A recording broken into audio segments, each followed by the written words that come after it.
Awesome. Okay, so I'm here with the two winners of the Haliburton Forest 100-mile trail race from 2024. We completed it in the first weekend of September. And so we have Jessica and Ian with me. And so I'm incredibly grateful for you both to be here. I love going into detail about these runs. I love how we get to talk about it and share it.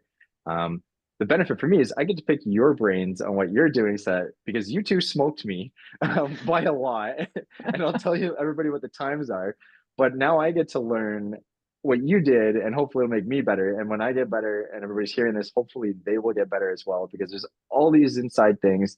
It's more than just putting on a pair of shoes and going for a run. It is quite the endeavor to run 160 kilometers, particularly on a technical course like this with large amounts of elevation and a little crying. And so, but we'll get off. So Ian was in first place. We'll give a little street credit here. So Ian was in first place at 24 hours and 13 minutes. Jessica was in second place and first place overall female at 25 hours and 53 minutes. The interesting thing is most ultra runs in Ontario, people crack 24 hours. This race was brutal. I'm kind of curious to see what your overall take is on the race. Since Ian was first, maybe we'll start with you, and then I'll get Jessica's overall take.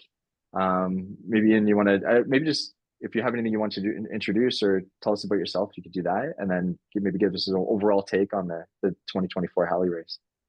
Yeah, I'll start with a quick introduction. Just want to say first, thank you for organizing this, Trevor, and it's going to be a fun little recap for us. So, and then yeah, I mean, I've always been into athletics. My main thing in high school and on to university was football, so more fast-paced sprinting, things like that. Outside of that, when I graduated, my dad did triathlon and longer distance runs.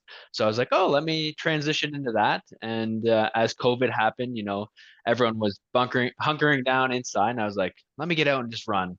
And I fell in love with it, and started seeing these people do 100 milers, 100 kilometers, and I was like, I think I could do that. So that's kind of how I transitioned into ultra running. And just as a race recap, I actually did 2023 Haliburton, but DNF'd at 75 miles. So Oh no. yeah, the contrast between those 2 years, like one was really hot, which was 2023, and then in 2024, we had a lot of rain, and it was colder temp, so it was definitely a different race. Mentally, it was I think it was hard just because a lot of people were dropping out. So as you see them drop out, you're like, am I gonna make it? But yeah, colder race, wet race. Still had fun though. Nice. And what made you drop out in 2023? That's a good question. The week leading into the race, I had a cold. Uh, Hmm. on the start line, you could still hear it in my voice. I don't want to say it was all the cold, but that definitely played a role in my energy levels as the race went on, and just mentally, I think I cracked on getting to that third lap. I was like, you can call it quits here, and I took that option, and It's the yeah, mental part, right? it was for sure. And so what made you jump? Like when did you do your first 100 miler? 2023. Okay, cool. Yeah, yeah. Nice. So Which yeah, one was that? Haliburton the year before was my first one. That was your first one. So you'd Yeah, attempted it. What was the first time you completed 100 miles? 2024. And the Haliburton. Halley? Get Yeah, out of town. And you won yeah, it. yeah, Oh, how yeah. good is that Congratulations. feeling? It was good. It was I think it was 617 days of training from when I, started for 2023, failed or DNF, and then I continued training the following year. So it was a long process. But failure's not the end, right? Like that's the Exactly. moral of the story on that one, I think. Yeah. Stepping stone. That's what it is. Exactly. Yeah. It's your new floor. Well, what about you, Jessica? How's things over? Introduce yourself if you want to tell people a bit about what you do in the world of running, and maybe give us an overall quick take on what your thoughts were on the race. Sure, sounds good. Yeah, I little bit opposite of Ian's story. I was not athletic at all when I was younger. I didn't play sports in high school. I didn't run or anything like that. I started running in 2018 as just kind of I work a desk job, wanted something to stay fit. A friend of mine, she wanted to sign up for a local 5K. I said, that sounds fun. I finished the 5K and I've never stopped running. Went through the typical, half marathon, marathon progression over a couple years. And then when the pandemic happened in 2020, I transitioned much more to trails, discovered the world of ultra running, joined a local trail running group. And, there's people doing these 100 milers and things I'd never heard of. Thought it sounded pretty cool. And, one thing leads to another and you're signing up for these races. Um, and I guess similarly to Ian, this was not my first time at Haliburton either. I attempted 100 miles at Haliburton in 2022, so 2 years prior. That was my first attempt at 100 miles, and I also DNF'd. I didn't make it quite as far. I made it to 100K, so 62 miles, I guess that would be. Something So definitely to be proud of for sure. 100 kilometers, still yeah, huge. yeah. And it was, it took a bit of a blow with the DNF there, and I decided to focus on some different races in 2023. But I went back to Haliburton to crew and pace a good friend of mine. And when I was out there, I paced him for half of loop 3 and all of loop 4. I thought, I gotta come back. I gotta come back. So then, early 2024, signed up to come back. And yeah, it was a tough year with the weather. I'm sure we'll get into that. The rain, the mud, it was wet and cold. But I definitely had a bit of a fire inside of me after the previous DNF that, felt like nothing was going to stop me. And that's the mental side, right? The DNF is it's sometimes we quit, but then that will leave a mark. And I did the Gong Show 2018 or 19 or something. I don't know. I can't remember when it was. And I was the last one to drop out before the three people ahead of me that continued in. They all finished. That was the first interview I did like this. And that left a burn mark in me that I just could not get rid of. So it sounds like both of you had DNFs that you came back with a vengeance for. So, coming back number one and number two. Um, Jessica, what was your race distance, the furthest race distance that you had done prior to 100 miles? So prior to my first attempt at 100 miles at Haliburton, I had done 100K Where was before, that? was my longest race distance. I ran World's End 100K in Pennsylvania Cool. earlier in 2022, same year. And I done a Very 50 cool. miler as well. Yeah, So you sort of stepped it up into the 100-mile distance. yeah, exactly. Amazing. Well, a little, yeah, no, I guess I did. Yeah, I did 50 miler and then 100K and then attempted 100 miles. So your story is great because you go from 5K to 100 miles in relatively short time, but it's possible. If someone who's, if you're like as you described, you said you weren't athletic younger, but here you are extremely athletic. But you may not feel that way, but I think if you run 100 miles, you qualify as athletic. So, you Yeah. know, and sometimes I don't feel like athletic, but I think my resume sometimes has to convince me otherwise. So, um, I say that to people all the time when they go, I could never do that. I go, if I can do it, you can do it because I couldn't run a mile in, yeah. 2017. Yeah, that's so crazy. And Ian, what was your longest distance that you had run prior to the 100 miles?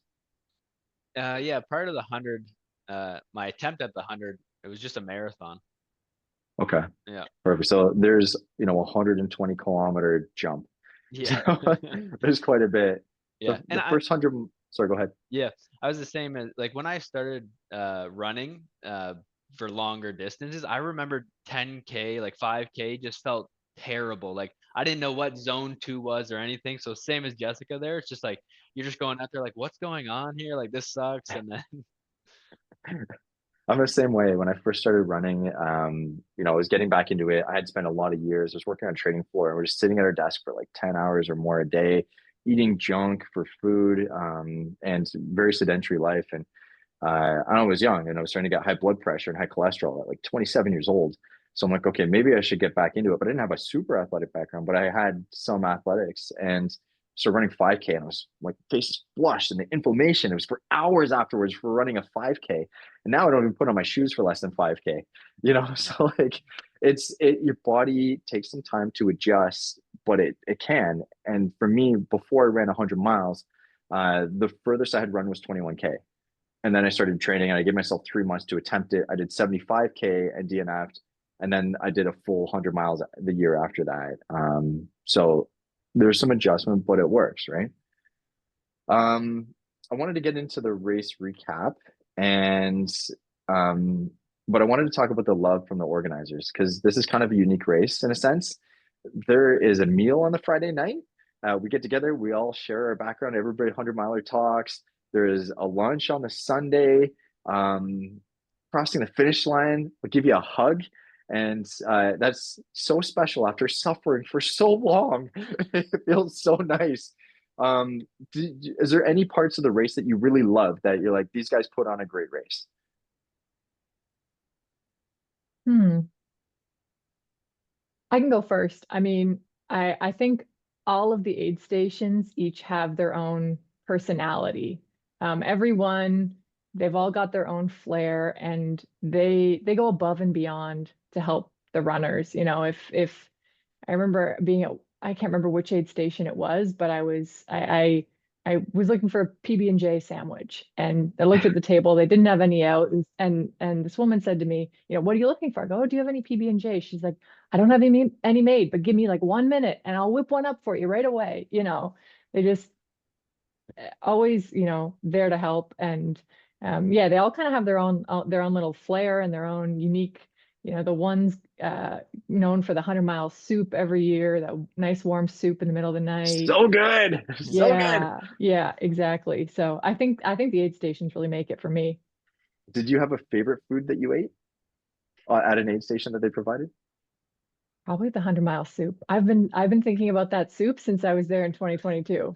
It's like a coconut Thai. It's delicious at Aid Station 1 overnight. It's the best. Just warms the soul.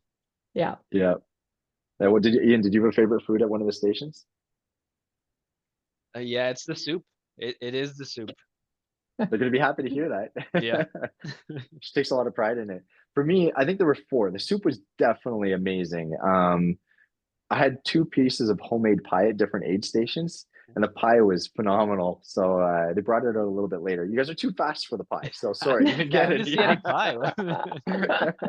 And then in the morning at the first, after the first aid station, so I guess technically aid station number four, in between that, there's a water station. And those guys did breakfast burritos and Red Bull. I remember the Red Bull. Yeah. I think I was the last one to get a burrito. They're like, I think we have some left over. I don't know where they found it, but they got that. I don't think I've ever had a Red Bull before, and that was the first time I'm like, let's go. So definitely good. Ian, did you have anything else that you really wanted to add in terms of things that you loved about it?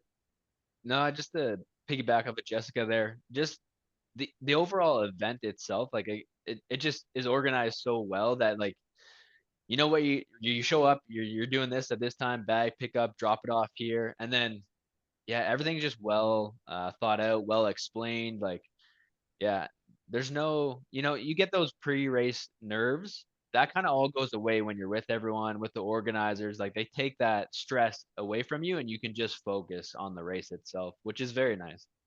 It is, yeah. And some of the service at the aid stations where they grab your water bottle from you and start filling it up. You're like, what? They're like, what do you want in it? And it's like, oh, okay. I'm not used to that, right? I'm like, no, Yeah. I'm usually self hosting myself, like self sufficient myself, and then I'm doing all the work. But they're like, give it to me. What do you want? I'll grab stuff from your drop bags, and it's just so nice. I saw someone applying like foot cream to somebody else. I was like, I can't remember his name, but he's absolutely phenomenal as a volunteer on the course. He was there last year too.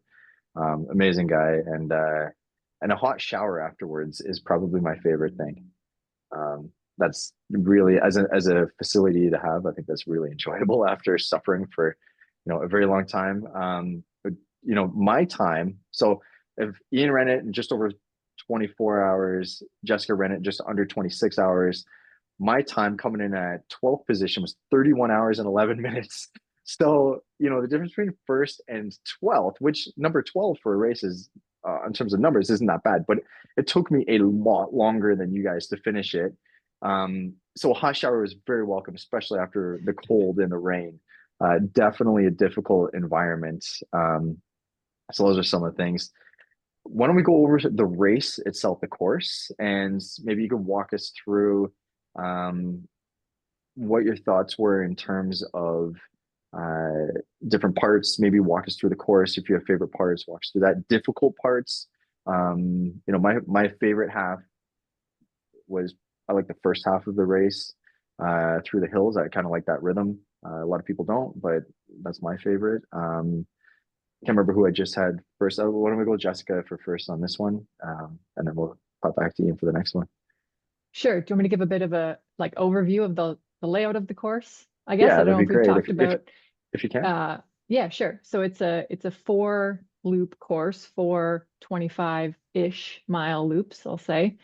Um, each loop has 4 main aid stations plus the water drop, which is a nice surprise in the middle of the forest there. You come through the start finish line on every loop, and you get to kind of run through the camping area, and there's always lots of people and activity there, which is a nice morale boost when you come through. Um, yeah, as far as favorite parts of the course, I agree with you, Trevor. The North Shore, like Normac into North Shore, that first half of the course, I think is beautiful. It's tough, it's challenging.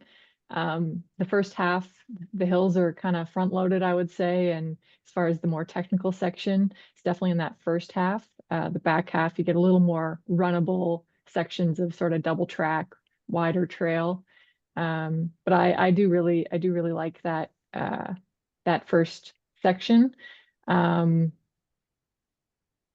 what was your other question? I'm drawing a blank here. Is there, Oh, as you're going through it, right? So I yeah. find the race overall for me is kind of a mix of like really hilly, and then there's some Hmm. flat, and then it's really hilly. But Right. how do you find this on the hills? Do you have a characteristic for that? Yeah, I guess I think the it's like it's a for an Ontario race. I mean, I'd argue it's probably one of the more challenging, if not most challenging 100 milers in Ontario. I haven't run all of them. I've only run yeah, I've run this one and Sulphur as far as Ontario hundreds go. But it's a challenging course, and I think a lot of people underestimate the hills, and I find it very hard to pinpoint exactly what makes this race so challenging. It's kind of a combination of everything. Like it's historically has a very low finishing rate. I'm going to say less than 50%. I don't have the numbers in front of I, me to back that up, but I think it's it was 75% DNF rate this year, and right, sometimes it's as exactly. high as 80. So Yeah, and it's kind of a whole mix of, you've got some really rooty rocky sections, you've got some nice runnable sections. For me personally, climbing is usually my strong suit, but on this particular day, for whatever reason, I didn't feel great going uphill. I was struggling on the climbing, just kind of felt a little low energy. Um, but I seemed to be really moving okay on the downhills and the flats. So my mentality was just like move when you can move. You might be a little slower going uphill than you're used to. I don't, my plan was power hike the ups and then run as much of the rest of it as you can.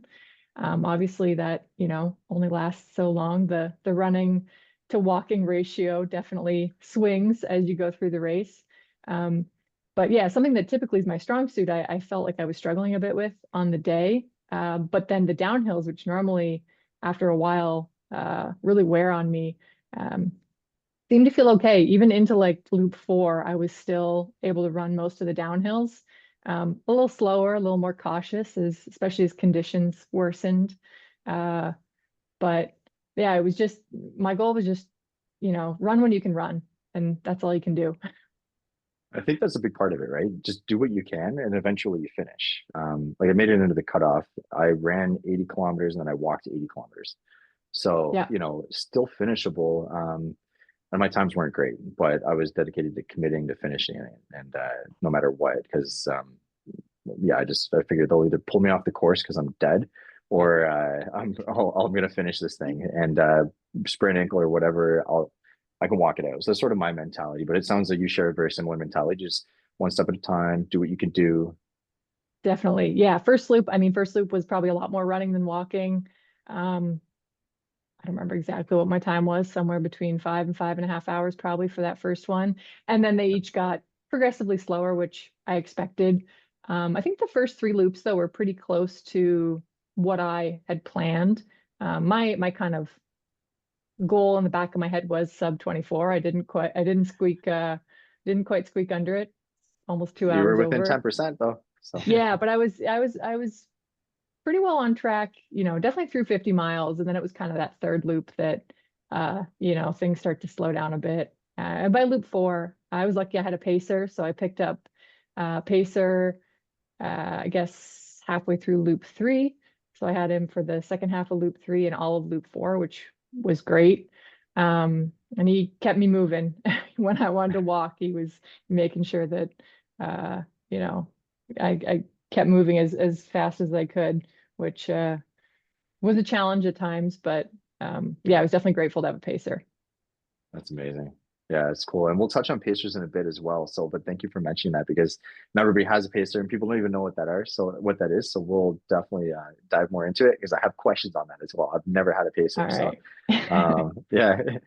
Ian, do you want to walk us through their different, if you're going through the sections and maybe if there's parts that you really loved or really hated, especially the ones you really hated. I have some that I didn't enjoy, but there's also it's such a beautiful course too because you're running around two lakes and like it's so picturesque. It's just beautiful. But yeah, if you could tell us about like the course itself. Yeah, I think the parts I hated the most were also the parts I loved the most. You know, um, I would say this from the water station to aid station two, or three. That's three. Um, the most hilly, but also so the most challenging. But I also love that aspect because that's really like where I found myself having to talk with myself and like, okay, one step, one foot in front of the other. Um, yeah, it just and like you said, Jessica, just power hike those hills. And it kind of gave you a chance to just reassess and like, hey, am I hurting a lot or little? Is it just the hill? So definitely this, yeah, from water station to aid station two, and then the final stretch from the last aid station all the way to the finish line. Like you said, it gets a bit more flat, and I found myself, especially on the fourth lap, I just found energy and just like gunned it down there. Um, and yeah, you just pick up a good little pace going that final stretch there. So yeah, the parts I hated the most were also the parts I loved the most.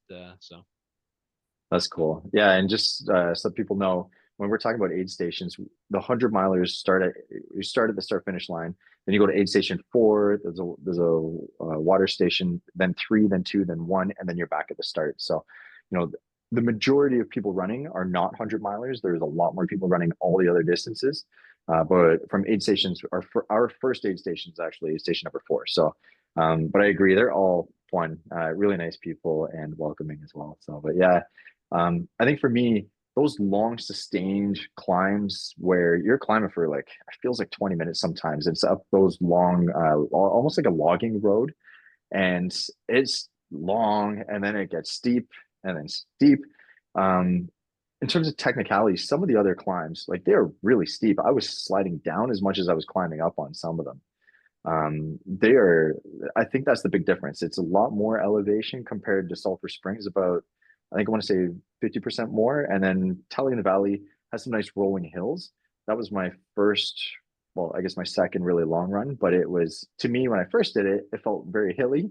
And then after doing Sulphur and Haliburton, it felt basically flat. So perspective. Um, but this course is very technical, I find. So as we're heading from aid station four into three, is very up and down. There's some good steep climbs. I like it. It's a lot of winding, and I can kind of feel it. Um, I really enjoy that. I don't enjoy the road so much. It feels like I'm just sort of grinding. I like running a little bit more on a path. I think I just like to be in the forest more too.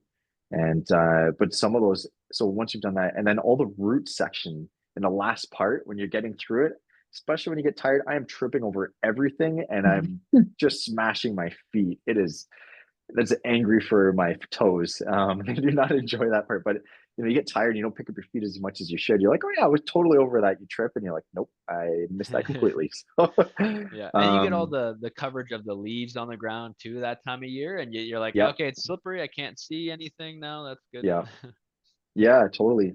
Well, we should talk about the rain. It started raining what a couple hours into it, and I think when we're in the first half for sure, it had started to rain and it started to come down hard and it got soggy in the first half, which is in that forest. It's thick mud and it just continued to get worse. And then more people ran on it and it got worse and worse and worse.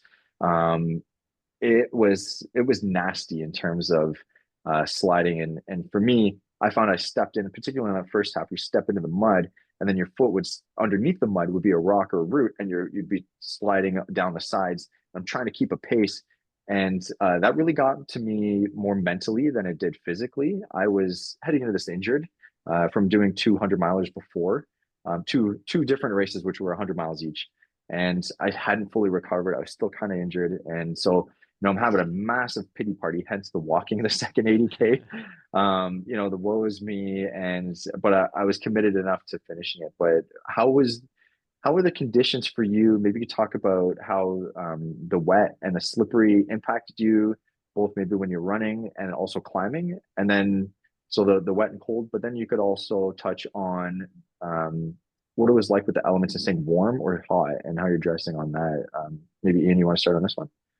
Yeah, I'll start out with I find for the mental side, when with the regards to the rain and the cold and just the slippery conditions, I almost take it as an opportunity to find joy in the suffering. As like most people would be like, "Oh, this sucks," but it's an opportunity to smile and just be like, "Let's just have fun with it." So I try to take that approach when things get um, not ideal, I guess, for a race condition. Just kind of smile through those things that come at you, and you literally have no control of it. So it's just make the most of it. In terms of if it changed my approach to the race, a little bit, because obviously you had to watch the ground more, like where am I stepping. So definitely had a lot more focus on the ground, and you couldn't really get into that rhythm of like, okay, I'm jogging here. Um, you had to come across, and I think too, when you came across those massive puddles, you're like, do I just go through it, or do I find a strategic way to get around this? Yep, Because everyone else is trying to get around it. So like you're saying, you're stepping in everyone else's holes, and yeah, so it definitely slowed down at those parts. But I found once I got around one loop, I knew my path after that. So then I was like, okay, I'm going this way. This is where I went last time, and it worked for me. Um, with regards to the climbs, yeah, I just took them slow, just slow. Didn't want to fall or injure myself, so like I said, uh, slow power hike up them, and just I actually tried to stay more on the rocks because they weren't as slippery as off to the side where the mud was. So I just kind of sent it up the rockier sections because there was more traction. that makes sense. And what about temperature wise? How did you cope with um, you know, running, but then it's dipping down to 5 degrees at night, or it was pretty chilly, windy, very windy. Yeah, What was your strategy there for clothing? yeah. So I actually one of my friends, Matt, he had dropped out because he couldn't stay warm enough. He just got, just unfortunately didn't bring enough clothes or whatever. Um, what my thought around this year was just to have a set of long sleeve wool clothing, and then a hat that was wool, and then gloves that were wool as well, because I know that can retain the heat. Um, so all I did, I didn't, I think I changed once going into the night into the long sleeve wool, and then put the wool hat on. But other than that, I mean, I was able to stay warm with just that on. So I think if you're gonna invest in something, I would invest in like a set of wool clothing because I stay nice and warm. So It's amazing. Not too hot, not too cool.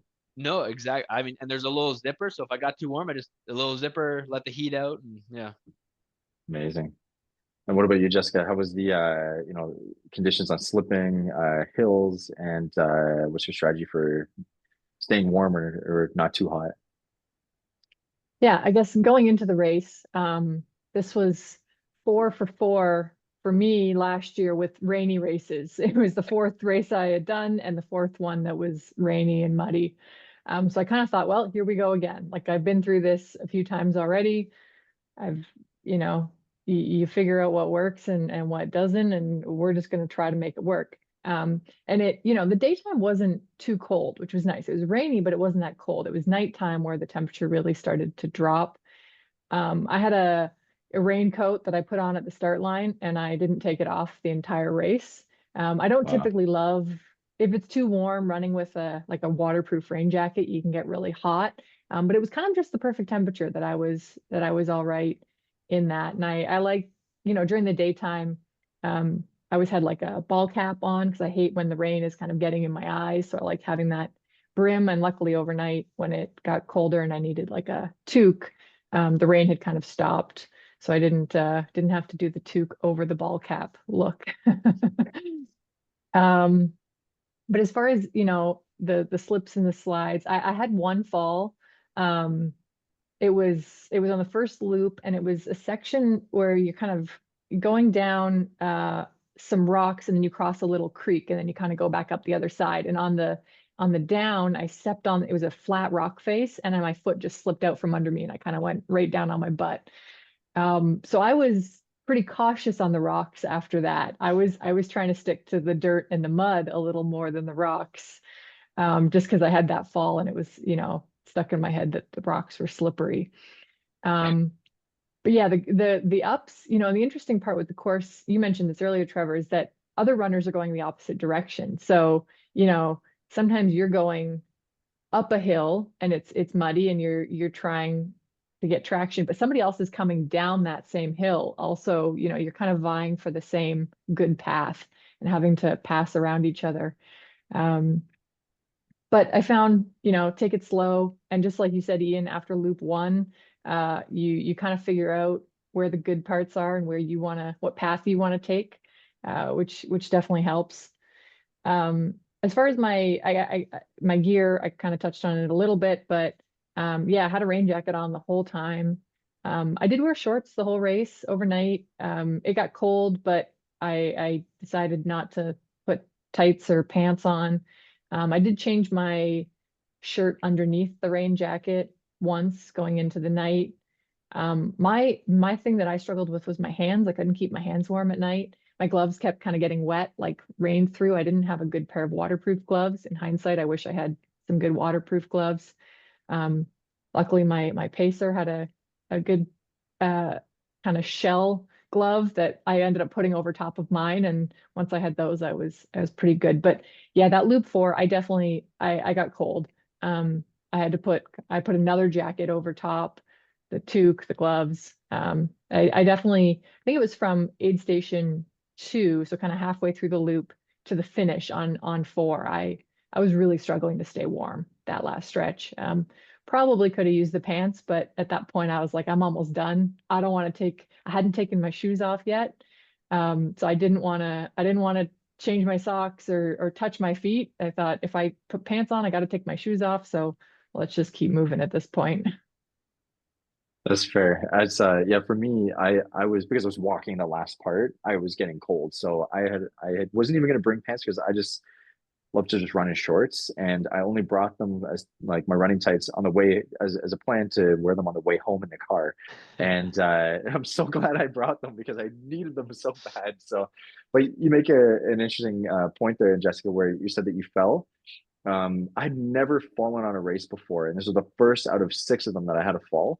And I think I fell twice, and I think that probably hurt my ego a little bit, and had helped her, encourage the pity party.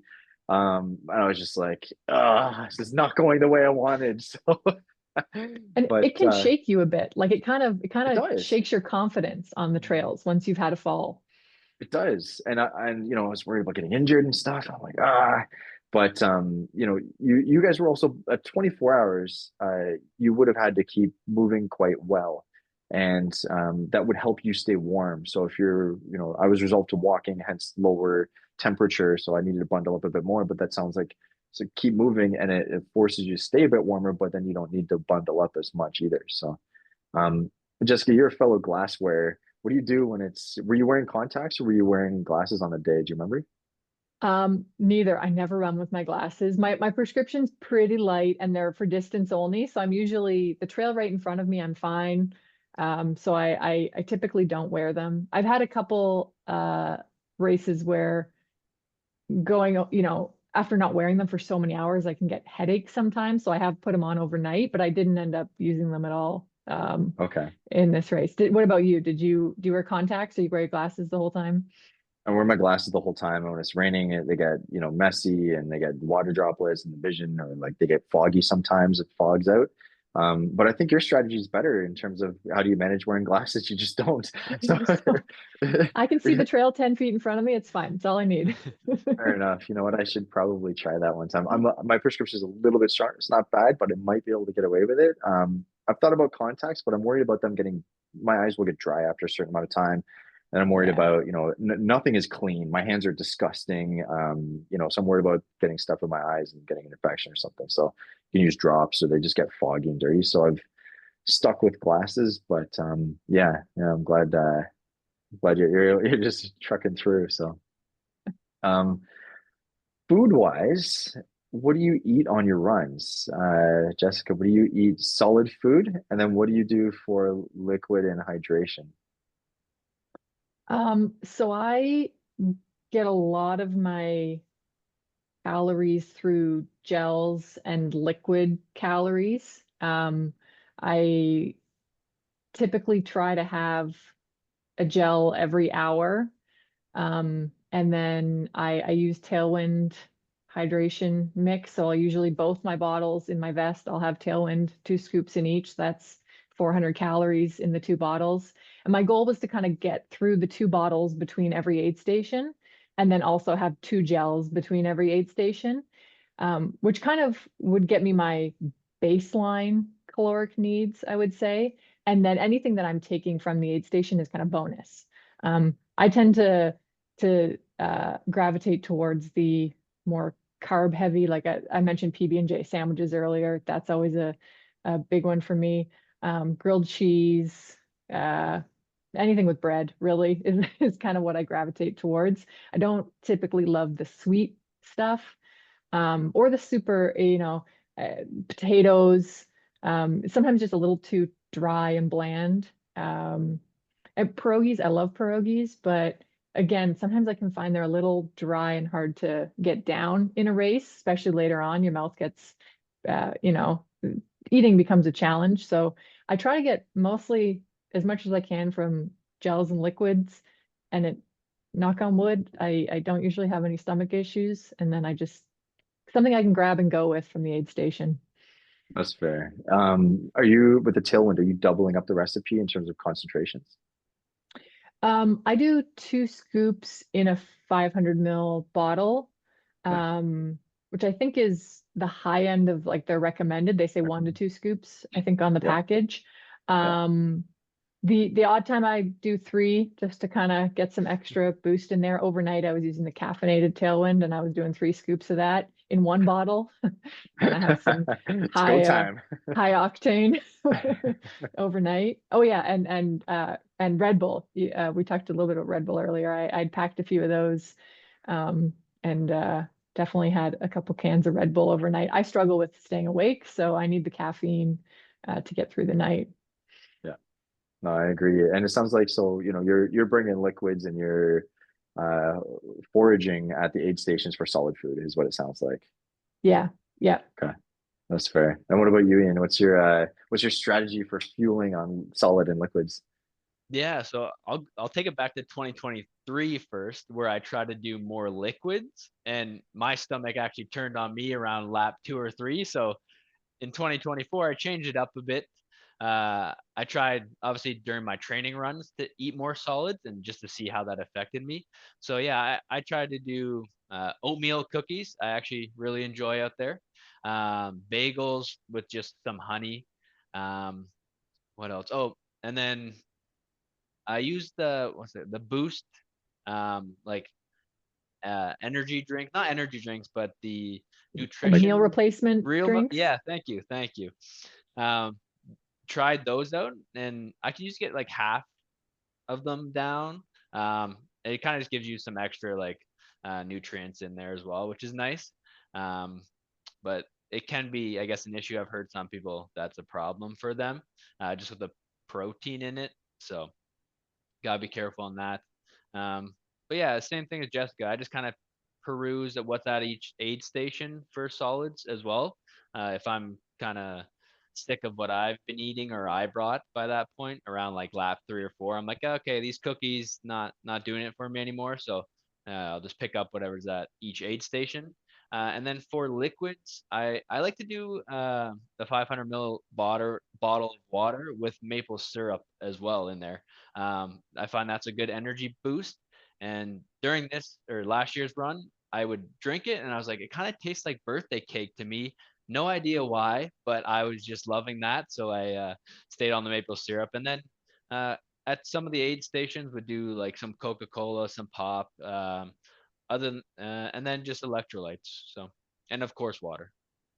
That makes sense. Yeah, I don't for me, like it sounds like you're a bit of a mix. It sounds like it's even caffeine wise, are you doing caffeine? Yeah, so I did caffeine going into the night, I think around like 9 or 10. I took just a gel that had caffeine. I think it was 60 milligrams of caffeine. And then, yeah, I did have a couple sips of the Red Bull and some coffee too. Yeah, that makes sense. It's usually at night that I find a lot of people struggle just because you're supposed to be sleeping. You've already been running all day, longer than 12 hours, and it's getting dark and you're exhausted and your body's saying, don't run, go to Yeah. sleep. Uh, Well, you don't yeah. realize how much of a drug caffeine is. And then I realized, like, taking it during the course, I was like, my body wants more of this now. Like, It's very yeah, happy on that. yeah. And I It's actually, oh, go ahead. I was just gonna say, I actually had a nap, a very short, like 5 minute nap on the side of the trail because I could not stay awake at the end of loop 4. And I always struggle overnight. That's my biggest challenge, I think, is staying awake overnight. And I was doing all I could with the caffeine, but my body needed 5 minutes of shut eye on loop 4. How did it feel after 5 minutes of sleep? How did you feel after? Great, Yeah. great. I've done it before, and it's amazing what 5 minutes will do. Um, like I said, I had a pacer on that loop, and we were coming up. Is that like logging road section where that you're just going up and up and up and up before you get back into the trail, and we're kind of hiking up this hill, and I'm like, oh, I can't. I need just give me 5 minutes. I gotta lay down, shut my eyes, and I found a nice kind of flat looking rock on the side of the trail, laid down. I don't even think it was the whole 5 minutes because my pacer Steve was going to set a timer, and I just woke up, and I think it was maybe 3 or 4 minutes. Stood up, I'm like, okay, ready to go, let's go. That got me through till the end. That's awesome. It's so crazy though, because I talk to people, I'm like, yeah, 5 minute nap, you'd be amazed how good you feel. And they're like, 5 minutes isn't enough. I'm like, no, no, Yeah, no. yeah, Maybe it's because we're so low, like we're so worn out that anything is a pick me up. And yeah, like you're saying, like Ian, it's when you get caffeine, body's like, oh, thank you. I just needed something to pick me up. And it's amazing how opposite it can almost be like an elastic band where you feel so low, and then you have a 5 minute nap and you feel so good. You're still hurting, and you're not running at full speed compared to when you're fully rested, but like mentally and everything else feels amazing. It's so funny to just find an area on the side of the path and be like, I'm doing it here, right now, and I'm out, and then make sure I don't stay here all night. So That's funny you say that, Jessica, because in my mind, you were sprinting and catching me, and so I was running. I was like, I gotta go. well, I was worried about the girl behind me catching me, and my pacer Steve was kind of on the lookout while I was sleeping. He walked back down to the bottom of the hill and was looking down the trail for headlamps. And when I got up, I couldn't see him, and I didn't know where he went.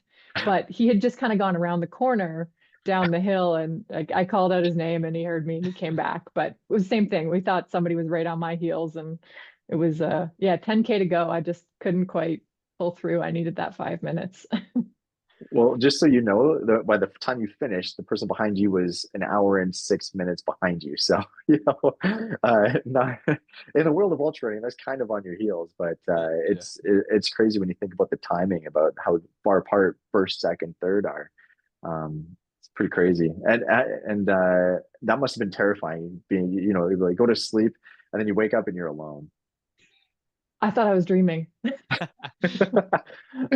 It was this weird, foggy, dark, I thought I was dreaming. I'm like, where did he go? Why? And you don't have your glasses on either, so it's hard to see the distance, and it's Yeah, dark. Night vision is hard when you wear glasses for sure. yeah, Uh, exactly. that's crazy. Yeah, I was gonna say, yeah, for me, I do 5 hour energy because I can pack them and put them in my Mm, waist pouch, and they're really small. And I just pour it into the cap because I don't drink caffeine day to day, and I find I'll drink a bit on the cap, see how it reacts in 10 or 15 minutes, and because I overdosed when it was a hot day and I got cramps and my muscles seized and they wouldn't relax, and so I'm hitting my muscles trying to get them to uncharlie horse. And I'm walking, I'm like, it'll go, it'll fade, and then and eventually they start to cramp. They loosen up, but then sometimes they cramp. So Mm. I've overdone it in a really hot race because I was just so hurting. And then this one, I couldn't get enough of it. I think I finished one or two 5 hour energies and had a bit of a Red Bull. And I was struggling at night. So uh, yeah, so good to hear on that one. For food, I tend to do a lot of solid food. I also drink a lot. So I try to get a baseline in for calories with liquids. I was using Tailwind, and then in Canada, I wasn't able to get it for a while, so then I started mixing my own. I just bought dextrose and fructose and started making it, and then it was enough to get by. But Tailwind's my preferred brand because they have all that extra electrolytes and a broad range of minerals. And I find when I use that, I don't get headaches. So often, if I'm sweating a lot after my run, I'll get a headache, and then I eat some salt or some Doritos, and then the headache will go away. So that's a big part of it for me. But I rely on solid food. And when I've done my 100-mile runs, I'll stop at McDonald's before the race. I bring two baggies and I put two Big Macs in, one in each baggie. And so I'm running through the forest at night. I'm like, this is my reward. I made it to nighttime. I'm going to eat a Big Mac while I'm running through the forest. That's So awesome. that's a treat. The aid stations, I had two different types of homemade pie. I scarf down as much food as I can, but I always try to eat some piece of fruit when I get there, just digestively to help it go down. On the pierogi side, I agree with you on the outside of the pierogi, but if you ever think back to the movie Shrek where he's squishing the bugs, you can drink the inside of a pierogi. And so I will drink it because it's basically liquid potato and cheese and stuff. And then I also pre-cook pizza pockets and I'll put them in baggies and then I'll take them with me. So I'll eat 6 or 8 pizza pockets plus two Big Macs over the course of this race. And so I do that, but I'm very, I try to get as much solid food as I can and everything else because I think I still drank 8 cups of sugar I measured out. So when you think about how much Tailwind, how many scoops you're putting, it's like a bag of sugar, right? Like it's a Yeah. lot. So it's a lot. So yeah, that's my strategy. In terms of, you know, I change my socks every 40K, every 20 to 40K, I try to change them. Um, it's terrifying when you look at the size of the blisters sometimes, but Jessica, you're like, I don't want to take off my shoes. And fair enough, because sometimes mentally you just go through it. I don't want to touch it. I've been there. But as part of make me feel good, I've got dry feet on for the next 3.5 minutes before they soak through again. It's a little pick me up, and that's the strategy that I follow. But maybe um, you could, Jessica, maybe you could run us through what you wear in terms of gear. Like, what are you doing? Well, we talked about layers, so we already talked about that. But what about running shoes? What brand shoes? What type of shoes? How do you focus it using waterproof or just regular shoes? Yeah, let's start there. Yeah, so for shoes, I wore the Merrell Agility Peak 4s. Just started running in Merrell's. Well, I'd had a pair a few years ago, but I got a pair of the Agility Peak 4s at the beginning of 2024 and really liked them. Wore them for most of my races last year. That or the Hoka Speed Goats are kind of my two go-tos, but yeah, I went with the Merrells. It's got really good traction in the mud, I find, and on the wetter sort of terrain. Um, I I taped my feet up before the race. So I use Luco tape, and yeah, I have certain hot spots on my toes and heels that I tend to get blisters. So I, spent quite a good amount of time taping all those spots up before the race. And then uh, any skin that's still exposed on my feet, I just slather in squirrel's nut butter, the lube, and I wear Injinji toe socks, which I find helps stop getting blisters between my toes because I've struggled with that in the past. And gaiters is kind of my last piece on my feet. So like a ankle gaiter, especially when it's wet and muddy like it was, and you're kind of sometimes stepping in puddles and mud, just helps keep the debris out of your shoes. Like a nice tight sock around your ankle. And I find that makes a big difference. If there's no debris getting in your shoes, there's less things to rub and kind of cause those hot spots. Um, you mentioned waterproof. So I've tried waterproof like Gore-Tex shoes in the past. Um, I find they're good in certain situations, but if it, they're just as good at keeping water in as they are keeping water out. So if you're going to be stepping in puddles that are potentially deeper than the top of your shoe, I find that they just end up keeping, you get water inside and then it has nowhere to go and nowhere to drain. Um, so I personally don't use Gore-Tex shoes very often. Um, but yeah, that's kind of my foot strategy. The tape with lube, toe socks, and ankle gaiters with just regular non-waterproof trail shoes. And like I said, I didn't end up I've struggled with blisters a ton in the past. It's been definitely a learning experience over the years. A But didn't painful end up one. a painful one. Yeah, yeah. Oh man, my first time at Halley, I had some bad blisters. Um, but yeah, didn't end up changing. I was like, I had to change of socks, I had to change of shoes, and I thought if I need it, I'll use it. But if I don't, if it's not broken, don't fix it. And I never really, a couple small hot spots, but nothing that felt too bad. So I just went with it, and my feet were very waterlogged at the end, but luckily no major blisters, which was nice. One on my heel and one on one toe, and that was it. That is lucky and Yeah. great. Are you using the Injinji Ultra ones, like the thickest set that they have, or They're the trail midweight ones I like. okay? Yeah, so I don't think they're quite the thickest one, and I like the crew height, so they kind of go maybe halfway up your calf. Again, just try to keep as much debris out as possible. I'm Um, with you on that. It'll avoid any yeah, rubbing of the shoe itself on the lower ankle as well. for Um, sure. Yep. yeah, those Yep. Injinji socks are great. I use the Ultra ones. But yeah, it's I get massive blisters and it's really gnarly after every 100-mile run. And I think the Haliburton course itself, because you're slipping and sliding and your foot's not on flat ground, what Mhm. happens is that you end up getting a lot of abrasion on the sides. And I think Yep. that's really hard on the foot because your foot's always moving around inside the shoe. And that's Um, what I use the Luco tape for. I tape kind of all around the outside of my heel and the sides of my feet. I find it really makes a big difference for me, at least. do you tape it in the morning before the race starts, or do you tape it the night before? I taped it in the morning. Okay, Yeah, good to know. in my tent at 5 a.m. in the rain. Yeah, in the cold, you just woke up and I'm like, why am I doing this? Yeah. Ian, what about you? What are you doing, brother, for shoes? And we'll go over lube as well if you can. Yeah, for shoes, I don't even know, it's New Balance and whatever their trail running shoe that's on sale, to be honest with you. So I can't remember what exactly I had last year, but it was the New Balance, and I like to do the wide set. Just gives my foot I don't feel as cramped in the shoe. So yeah, I definitely do the wide set there. Um, in terms of lube or anything, I actually don't use anything on my feet. I think it's just because like playing sports growing up, my feet took a beating already, so they're used to it, I guess. The one thing that did happen in the race, though, I actually got a hole in my sock, so then my toes were sticking through my socks. I did have an extra pair, but I think it was in aid station 2. I was like, I'm gonna definitely get a blister if it's just my toe or my skin rubbing on the bottom of the shoe. So fortunately, the beautiful people at aid station 2 were like, hey, we'll tie up your toe with tape and everything. They got in there with the tape, and I'm like, I feel so bad that you guys are doing this right now, but so I did end up using tape. But when I got to the next aid station, I had a pair of socks, so I ripped the old ones off, put the new ones on, and yeah.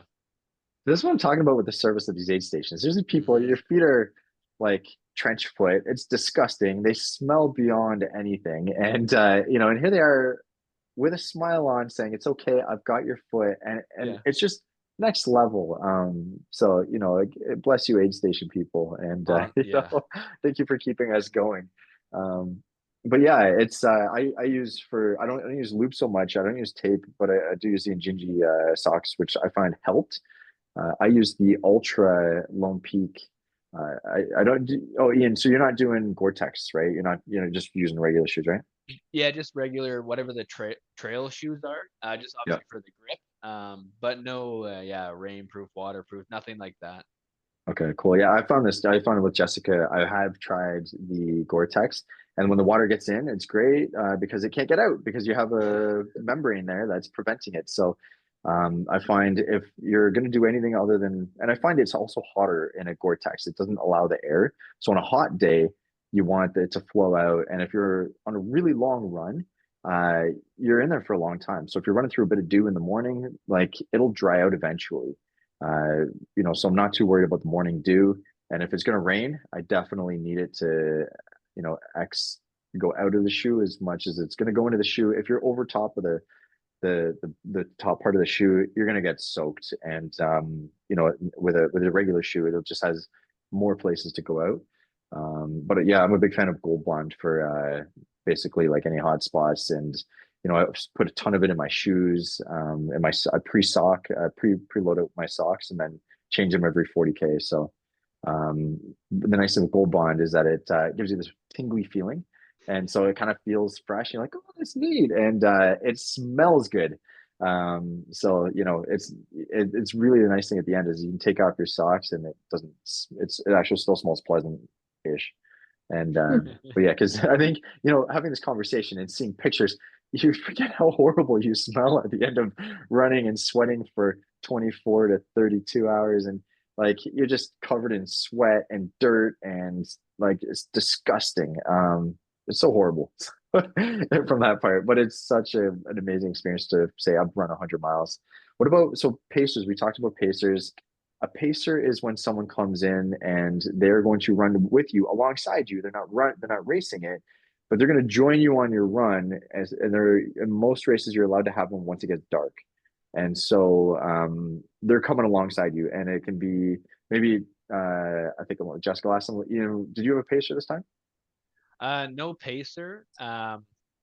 Yeah, I wanted the mental challenge there of can I make it through the night by myself with my own mind? With you know, Yeah.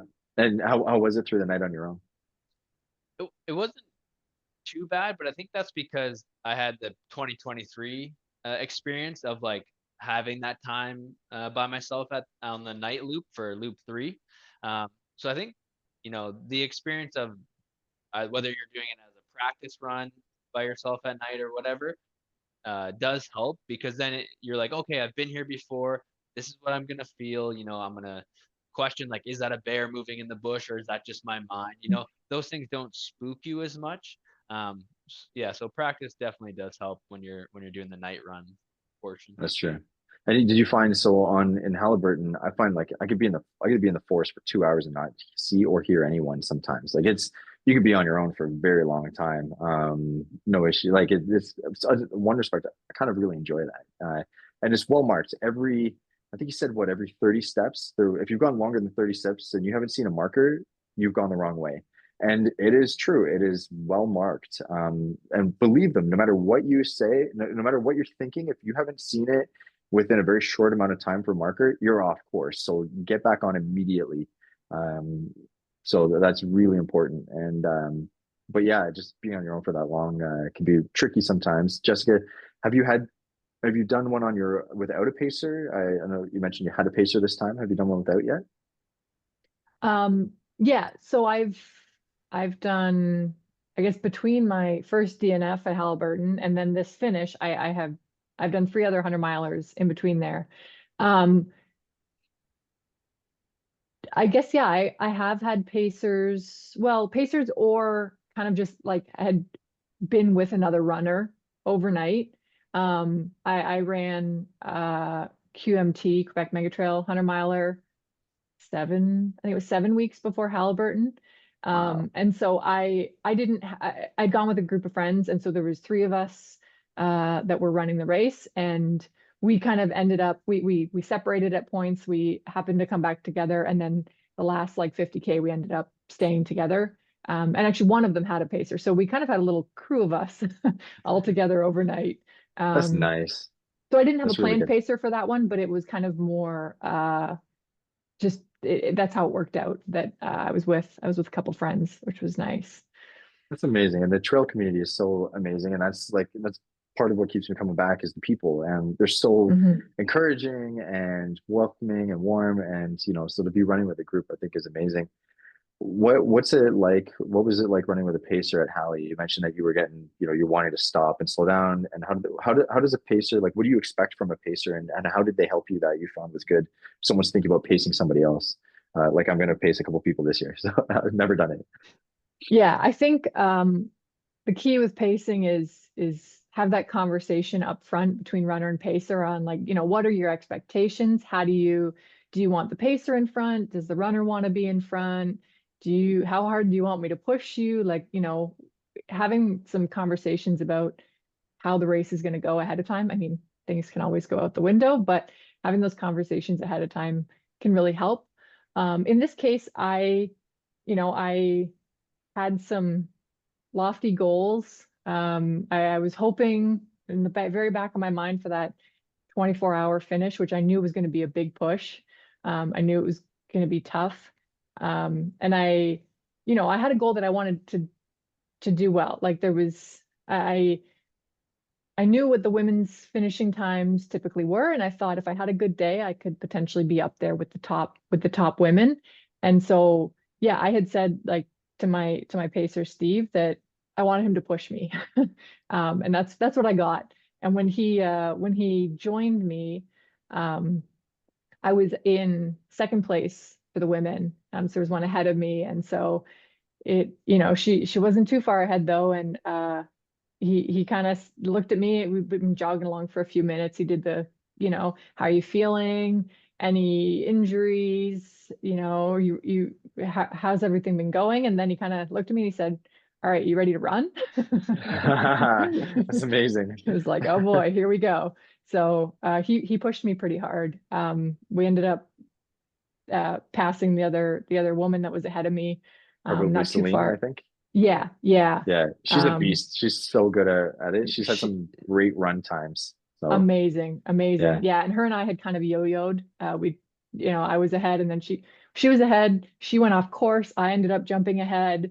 She yeah. passed me later, and then I guess halfway through loop three, I ended up passing again when I had Steve with me, but we were looking over our shoulder the entire rest of the race, like Yeah. constantly. She can't be far behind. She's a great She, runner. she wasn't too far behind, and yeah, she's a great runner. I did that with her at Sulphur Springs, where we were just, we're going up and down hills, and we're just going back and forth for a long time. But Yeah, she has some great times out there. So yeah, shout out to yeah. Celine. Eh? Yeah, for sure. And so yeah, for me, it was, I wanted to be pushed, and that's what I got.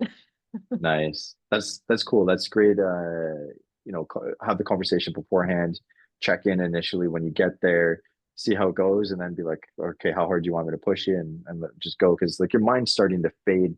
By the time a pacer comes along, you're starting to hurt, and the creep in is saying, hey, you should quit, you should quit, and it's Mhm. already that's starting to happen.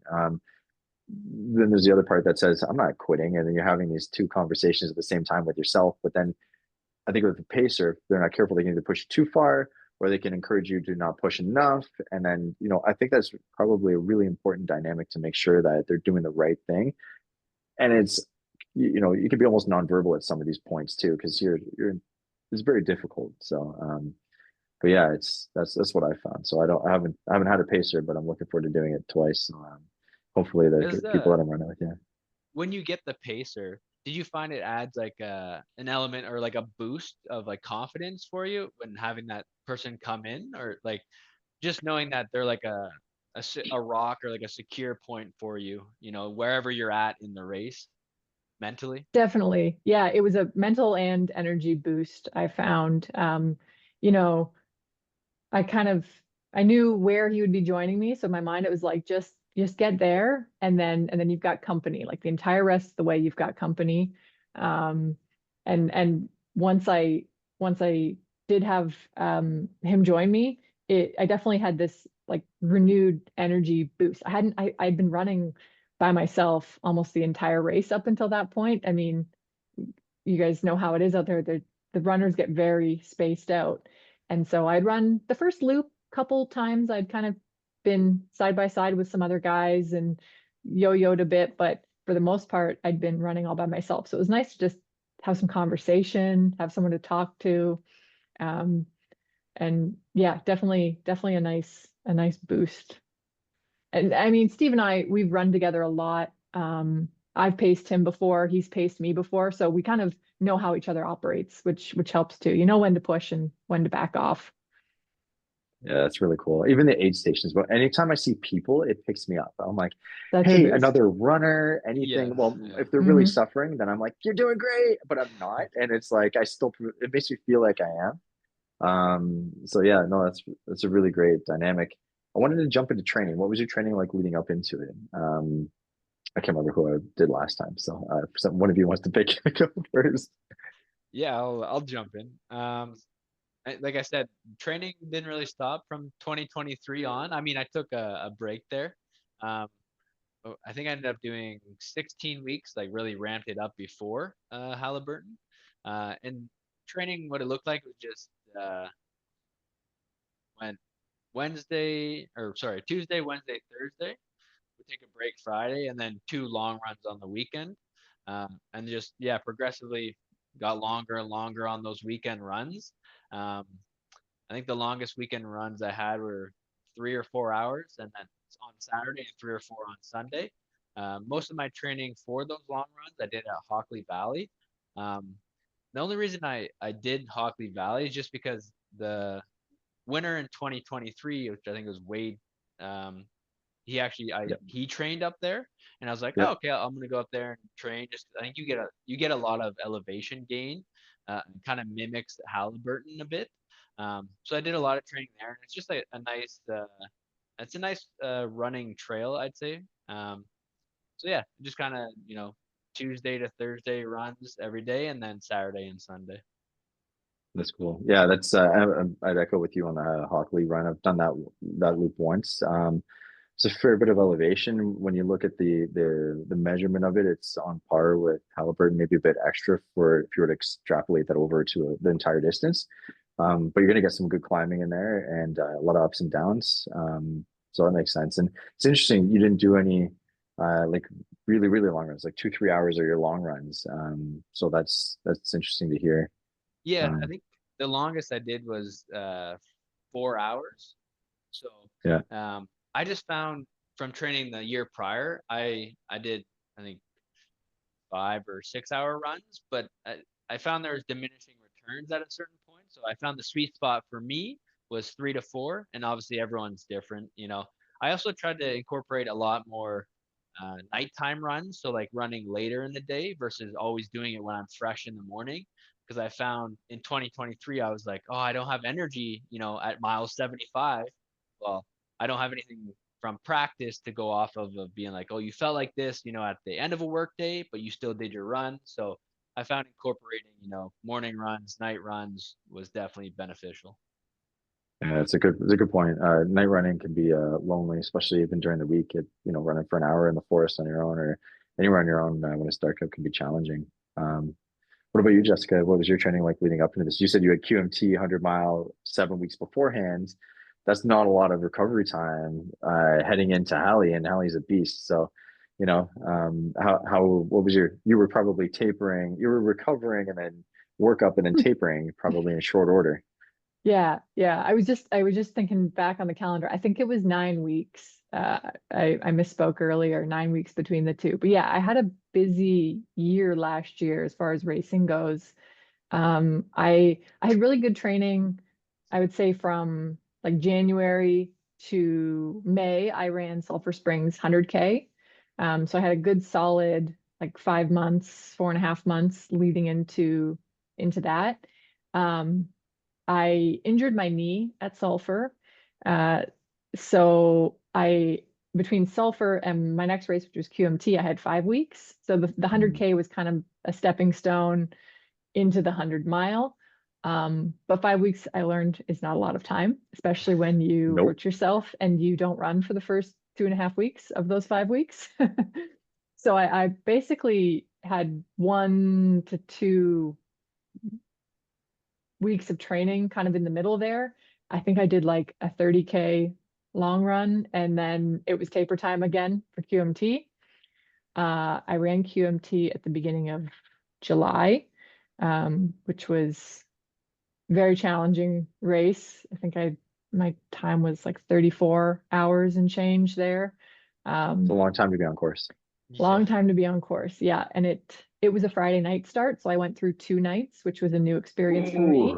Um, ooh. it started at was it 6 p.m. or 8 p.m.? I can't quite remember.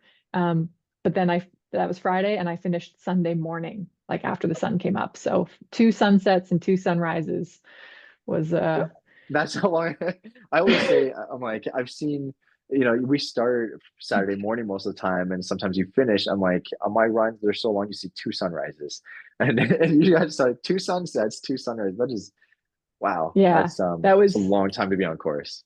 yeah. So that one took a lot out of me. And then I had 9 weeks to Haliburton.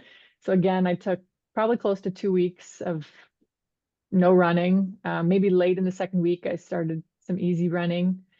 Um, but I had a trip planned at the beginning of August to go out to BC. Friends of mine were running the Fat Dog 120-mile trail race out there. So I was going to crew and pace. So that was kind of my like long run between the two was I paced for 60K at Fat Dog, which I got lots of elevation. It was great. But I got home from that weekend and I felt like I ran 100 miles. It, the race went through 2 nights. So even when you're not running, you're crewing, you don't get a lot of sleep. So I came home and I felt exhausted. That was the beginning of August, and now I've got, 3, 4 weeks until Haliburton. And again, I felt like I needed like a week of recovery. I just couldn't quite get into a groove. So I had a lot of ups and downs, I guess is what I'm trying to say. A few really big efforts along the way, but stringing together consistent training between was definitely a challenge for me. Um, Definitely bit off a lot last year. uh, and so I definitely hoped to have gotten more consistent training, I think, between QMT and Haliburton. But I got some decent long runs in. I never do, I'm not super high mileage to begin with. My weekday runs are never more than an hour, usually, maybe an hour 20, like here and there. I try to get out for some good long runs on the weekends and incorporate hills and make sure What's you're getting what's a that long run for you on elevation. a weekend? Um, I think the longest I did outside of like the races that I did last year was I think I had 140K, probably quite a few in the 30, mid 30s kind of range. Um, but Just yeah, typical marathon training, really, like you're working up to a 36K type of training in for yeah, most marathon plans. Are you yeah. running, how many days a week are you running? Um, usually 5 to 6. I definitely started with 6 at the beginning of the year. Um, when I looked back though, I from May to the end of the year, I don't think I had a single, I think I had maybe had 1 or 2 weeks where I actually got 5 days of running in. So I had a lot of 4 day running weeks last year. Okay. The consistency was tough for me last year. Race schedule is really interrupted because you need to work up, you need to recover from them. You can definitely push it too quick, Yeah. too soon afterwards. Yeah. That could be a big problem. But Yeah. I think yeah, it's 5 is my interesting. sweet spot, but Yeah. I struggled to get there last year. Yeah, that's fair. That's busy race schedule though. That's a different thing. For sure. Yeah, for me, it's interesting, right? Neither one of you are putting in mega miles. Like we hear people completing or racing these 100 milers, and they're putting in 100K 100 mile weeks like consistently. And you guys have completed 100 miles, this very technical and challenging course in difficult weather, difficult conditions, and you're not training those super long runs. For me, I don't run any more than 3 days a week because I never run 2 days in a row. And I find every time I do that and I'm running on tired legs, I get injured. And so I will run, I'll do one run in a day, but I'll do up to 4 runs in a day to get in enough mileage. So like if it's 20K before work, 10K at lunch, 10K after work, that's 40K in a day. And I'll do that like, maybe if Sunday's my long run, I'll take 2 days off after that. And then I'll hit two of those days on Wednesday, Friday, and then I'll hit up my long run on Sunday. And I'll run anywhere from my long runs are typically anywhere from 30 to 60K on the one day. But so I'm getting in upwards of 120K in a week, closer to it, working up to it, but only 3 days a week still. I'm not pushing it. So it's typically what I do. Do you have any tips for people? Only got a few questions left, but do you have any tips that you want to leave people with for running 100 miles? Um, Actually, I'll jump in. I forgot to mention I did do the 100K Sulphur during the year Oh, as well. nice. So yeah. Cool. Any tips? Just know at some point you are gonna doubt yourself, and just push through that. Because in another 5 minutes, you're gonna be on the highest of high, and then another 5 minutes, lowest of low. So you're just gonna just ride the wave, Yeah, that's fair. Yeah, I completely agree with that, Ian. I think in my first attempt at 100 miles, when I really hit that challenging point, I couldn't see beyond that. I couldn't see how was I supposed to run another, it was probably going to take me another 15 hours, right? If I felt so bad in that moment, how was I going to feel good again? And once you get through that, you really do feel good again. Like there's going to be so many highs and lows along the way. Yeah. I think the sunrise, if you're uh if you're of a pace that you're going to be going through, the whole night, that sun coming up in the morning, you'll be a whole new person.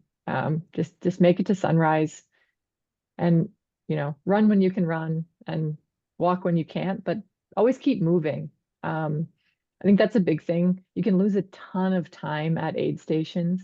I think it's important to make sure you're taking care of all your needs and if you need to change your shoes or your socks or your clothes or your gear, take time to do that, but you can easily lose so much time just sitting in an aid station. I'm a big fan of get what I need to do done and then take food with me and walk and eat. Like, as opposed to sitting there for 20 minutes and eating, like take a couple things. I've seen people bring Ziploc bags and put snacks from the aid station in the bag and then just walk and eat. And Yeah. walking is at least still moving closer to the finish line. Yeah, Yeah, I I agree. like that. And on top of that is going into the race, definitely have a plan. Don't, try to wing it. Because like you're saying, if you're going into the race and you're like, hey, I'm gonna give myself at max 20 minutes at an aid station, then versus in the moment it's very hard to make those decisions because your mind's already flooded with like, am I gonna make it to the end? What's next? So definitely have um some goals going in and just some standards for yourself. Yeah, I think Yeah. those are great ideas. I was I just think gonna, too. Sorry, go ahead, Jessica. Yeah. no, I was just gonna add one more thing to that. When you're coming into an aid station too, check in with yourself, kind of do a self inventory as you're approaching maybe that last kilometer before the aid station. Start thinking about what you need to do, make that mental checklist so that once you get in, you can be more efficient with your time. Um, I need to refill my bottles. I need to get my drop bag. I need to change my socks. Like 1, 2, 3, 4, have your list of things. And by kind of trying to think about that before you get into the aid station can be chaotic. There can be a lot going on. There can be the volunteers are amazing, but sometimes when somebody's asking you, what do you need? What can I help you with? You're like, I don't know. What do I need? So checking in with yourself before you get in can make a big difference. Yeah, totally. It's yeah, aid stations are great that way, but I think walking like I'm a big fan of no matter what happens, if I feel like I'm gonna throw up, grab some food and just keep walking. If I feel like I'm cramping up but just can't move anymore, just keep walking. If I'm getting cold, start walking. If it's like the solution to most things, I'm cramping, I have a twisted ankle and it hurts, just start walking. Don't stop, just start walking because it'll start moving. Your body has this miraculous way of adjusting. And realize that pain is not linear. But just because you feel things getting worse, it's not going to continue getting worse like that. It's often very ups and downs. Your stomach may feel horrible. It's not going to continue to feel that way. Put some solid food in. If you're in pain, listen to yourself. I'm not saying don't listen to it, but okay, like no lawsuits out of this. But for me, what I do is when I twist an ankle and it rolls over on a rock, if I have to take a couple steps and just let it like simmer down, I'll do that, and then I just start running again because might take it a bit easier to let it go, but it'll sort itself out. It's I don't know how it does it, but it just sort of says, "Hey, we're gonna keep going here. Okay, I will not completely swell up. Some people do, and you got to do if you have to pull it. There's no shame in that, but I find a big thing of it is sometimes I just have to not listen to myself and keep going. Um, Quickly, what races do you have for this year coming up, Ian? Yeah, this year, nothing in the first half, sorry. And then second half, I'm just gonna do one marathon and try to get a Boston qualifying time, and that's the main race this year. I've spent the last 2 years training for a 100 miler or both 100 milers. So this year I just took the front half, just take it easy, just kind of maintain fitness, and then jump back into it on the second half of the year there. And do you have a dream race that you're like, at some point in my life, I want to do this one? Oh, so many. Pull out the uh, scroll. yeah. There's one, the Norseman, and that's a triathlon. Um, uh, there's that, and then there's just so many 100 milers and 200 milers. I want to do a 200 once. Yeah, I don't know. Yeah, There's things are getting lots. ridiculous. This year, new on the scene is the Sioux 200. We Yeah. go at Moab 240. It's like 400 kilometers. Come on, guys. How ridiculous does this have to get? There's some big races out there, and Yeah. there's a lot of fun ones. What about you, Jessica? What race do you have on this go? Or what race do you have scheduled for this year? So just two on the calendar right now. Training for a road marathon at the end of April, Glass City Marathon in Toledo, Ohio. So I've been training for that one since beginning of January. And then in the summer, I'm running Canadian Death Race out in Alberta, 120-ish kilometers. And that's massive So elevation, I'm guessing, by the name of the course. yeah, I'm pretty excited for that one. Get to, explore the beautiful Canadian Rockies. Should be, a lot different than the terrain we have here in Ontario. So that's all I have on the calendar for now. I'm throwing around a few ideas for the fall, but nothing set yet. That sounds like a beautiful way to explore the Rockies on foot over that distance. So that I'm very envious of you for that one. What about a dream race? Do you have something you've always wanted to do or something that you want to hit at some point? I mean, yeah, like Ian, like I've got a long list of, of races that I look forward to having the opportunity to do in the future. I think a dream race for me is Cocodona 250 in Arizona. I've been enthralled with that race since the first edition in 2021. I don't know if it's the live coverage that Aravaipa Racing puts on or the YouTube movies that have come out about it. It sucked me in from the first year. And every year that 5 days of the live stream, I can't shut it off. So that's kind of definitely a bucket list race for me. Yeah, 250 that's miles scares me, but it looks incredible. And the idea of, it's 250 miles point to point, traveling through all these small towns in Arizona. Yeah, it sounds beautiful. it's an adventure, is what it sounds like. Yeah. Yep. Yeah, that sounds really cool. Well, I hope you get to do that in the near future. And Yeah, for me, I just have last year I ran Sulphur Springs, Tally in the Valley, and Haliburton. I ran the other two under 24 hours, and I did not I'm yet to have a Haliburton under 24 hours. I said this year I'm not running any more 100 milers, but as I'm getting closer and I'm feeling better, I'm pacing someone at Sulphur, I'm pacing someone at Tally, and then I am contemplating coming for vengeance at Haliburton. So I am not committed to that yet. I really just I'm also committed to having a year off, but um, kind of want to kick its butt. So, I there's think you that. might sign up right after this, talk is done. I feel it. I feel it. Why Somehow not? my name just shows up. It's like I'll Ian's sign up. like, you owe me the entry fees. Yeah, yeah, yeah. I'll sign up for you. Yeah. Um, Anybody who is thinking about signing up for Halliburton, this is our last question. If people are on the fence or they haven't done 100 mile, I would say this is out of Sulphur, Tally, and Halliburton. This is definitely the toughest out of them. Um, Absolutely beautiful run. What would you say to people who are thinking about signing up? I went with Ian last time. Let's go with Jessica this time. Just do it. Just go for it. You never know what the outcome is going to be until you try. Um, there's, we've talked about how great the organizers are. It's super well marked. They have, I don't know if either of you have ever been to the training runs that they organize in the summer ahead of the race.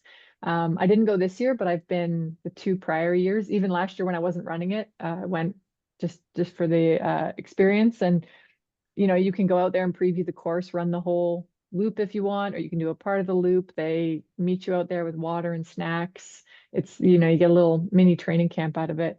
Um, and everyone's so supportive. Every volunteer out there wants you to finish, and they will work so hard to get you to finish. So I say just go for it. What do you have to lose?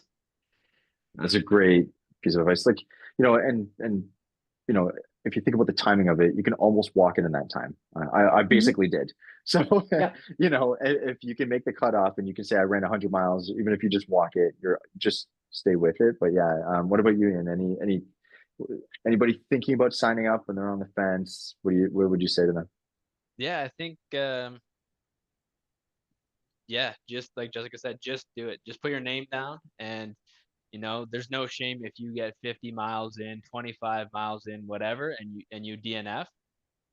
Like you said earlier at the beginning, now that is like your new baseline, right? Like I got the 25.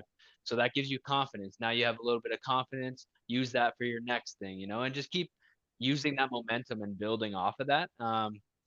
Yeah, not like for my first 100 miler DNF, right? But use that as a stepping stone for your next thing. So it's it's never a failure, like you said. It's just a training run. That's it's just training for the next goal. So just sign up, and yeah, everyone at Haliburton is wonderful, and yeah, no one wants to see you fail, but um, yeah, they'll push you to your limits, that's for sure. And definitely get out to those practice runs. Um, those are fun. There was one run in 2023 where it was just thunderstorms the entire time, but like the group of people that you're with, everyone's loving it. So it's a good community. That's so fun. Yeah, I've never done the training runs, but I just know every time I get out with trail running people, just fantastic people overall. And no, couldn't be happier hanging out with anyone from that group. They're just phenomenal. But yeah, it's a great point, right? Just give it a shot. It may be not what you wanted, but that's your what you thought was the ceiling now becomes your new floor.